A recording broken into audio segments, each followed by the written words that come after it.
மத்திய உள்துறை அமைச்சர் அமித் ஷா வரும் 8ஆம் தேதி மதுரையில் நடைபெறும் பாஜக பொதுக்கூட்டத்தில் பங்கேற்பதாக தகவல் தெரிவிக்கப்பட்டுள்ளது. கூடுதல் விவரங்களை வழங்குகிறார் செய்தியாளர் ராஜகுமரன். வணக்கம், விவரங்களை சொல்லலாம்.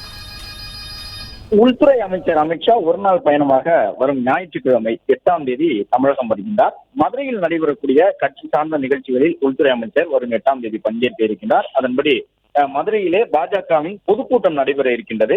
பாஜகவை பொறுத்தவரை மாநில அளவிலும் மாவட்ட அளவிலும் இருந்த நிர்வாகிகள் மாற்றப்பட்டிருக்கிறார்கள். புதிய மாநில தலைவராக நயினார் நாகேந்திரன் பொறுப்பேற்றுக் கொண்ட பிறகு உள்துறை அமைச்சர் அமித் ஷா இந்த பயணத்தை மேற்கொண்டிருக்கின்றார். அதன்படி அந்த புதிய நிர்வாகிகள் அனைவரும் இந்த கூட்டத்தில் பங்கேற்க இருக்கின்றார்கள். மொத்தமாக 25,000க்கும் கூடுதலான பாஜகவினர் பங்கேற்கக்கூடிய விதமாக ஞாயிற்றுக்கிழமை மாலை நேரத்தில் அந்த பொதுக்கூட்டம் நடைபெறும் எனவும் உள்துறை அமைச்சர் அமித் ஷா அந்த கூட்டத்தில் பங்கேற்று பாஜகவினருக்கு 2026 சட்டமன்ற தேர்தலுக்கு தயாராகக்கூடிய ஒரு சில வியூகங்களை அறிவுறுத்தல்களை வழங்குவார் என்று சொல்லப்பட்டிருக்கின்றது.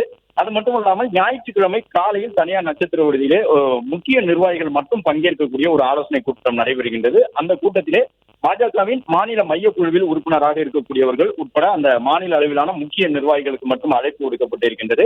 அதன்படி ஞாயிற்றுக்கிழமை காலையில் தனியார் நட்சத்திர விடுதியில் நடைபெறக்கூடிய அந்த கூட்டத்தில் மாநில நிர்வாகிகளுக்கு ஒரு சில அறிவுறுத்தல்களை உள்துறை அமைச்சர் அவர்கள் வழங்குவார் என்று எதிர்பார்க்கப்படுகின்றது. அதன்படி அந்த மையக்குழு உறுப்பினர்களிடம் பாஜகவில் இருக்கக்கூடிய அனைத்து மாநில நிர்வாகிகளும் கருத்து வேறுபாடு இல்லாமல் தொடர்ந்து கடந்த காலங்களில் இருந்ததை போன்று தேர்தலுக்கு தயாராகக்கூடிய பணிகளை விரைவாக தொடங்க வேண்டும் என்பதற்கான அறிவுறுத்தல் தேசிய தலைமையின் சார்பில் உள்துறை அமைச்சர் வாயிலாக வழங்கப்படும் என்று எதிர்பார்க்கப்படுகின்றது. ஞாயிற்றுக்கிழமை காலை நடைபெறக்கூடிய அந்த முக்கியமான மையக்குழு நிர்வாகிகள் பங்கேற்கக்கூடிய ஆலோசனை கூட்டத்திலே பாஜக இடம்பெற்றிருக்கக்கூடிய அதிமுக பாஜக கூட்டணியினுடைய தற்போதைய நிலைப்பாடுகள் எவ்வாறு இருக்கின்றன, புதிய கட்சிகளை கொண்டு வருவதற்கான சூழல் இருக்கின்றதா, அதன் குறிப்பாக தேசிய ஜனநாயக கூட்டணிக்குள்ளாக ஒரு சில கட்சிகளை மேலும் கொண்டு வருவதற்கான பணிகள் நடைபெற்று வருகின்றன. கூட்டணி தொடர்பான மறைமுக பேச்சுவார்த்தைகள் நடந்து கொண்டிருக்கின்றது. எனவே 2026 தேர்தலுக்கு தேசிய ஜனநாயக கூட்டணி தமிழகத்தில் எவ்வாறு தேர்தலை எதிர்கொள்ளப் போகின்றது என்பதற்கான அறிவுறுத்தலும் வழங்கப்படும் எனவும் பாஜகவில் நிர்வாகிகள் கருத்து வேறுபாடு இல்லாமல் தொடர்ந்து ஒன்றாக இணைந்து தேர்தல் பணியை விரைவாக தொடங்க வேண்டும், தேர்தல் பிரச்சாரத்தையும் விரைவாக தொடங்க வேண்டும் என்பதற்கான அறிவுறுத்தலை உள்துறை அமைச்சர் அன்று வழங்குவார் என்று எதிர்பார்க்கப்படுகின்றது. காலை அந்த மையக்குழு உள்ளிட்ட நிர்வாகிகள் பங்கேற்கும் கூட்டம் நடைபெற்று முடிந்த பிறகு மாலையில் அந்த பொதுக்கூட்டம் நடைபெறுகின்றது. பொதுக்கூட்டம் முடிந்த பிறகு ஒரே நாள் பயணத்தை நிறைவு செய்து கொண்டு அன்று இரவே உள்துறை அமைச்சர் டெல்லி புறப்படுவார் என்று பாஜக சார்பில் கூறியுள்ளனர்.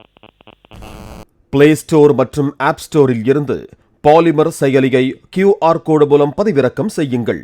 செய்திகளை உடனுக்குடன் பெறுங்கள்.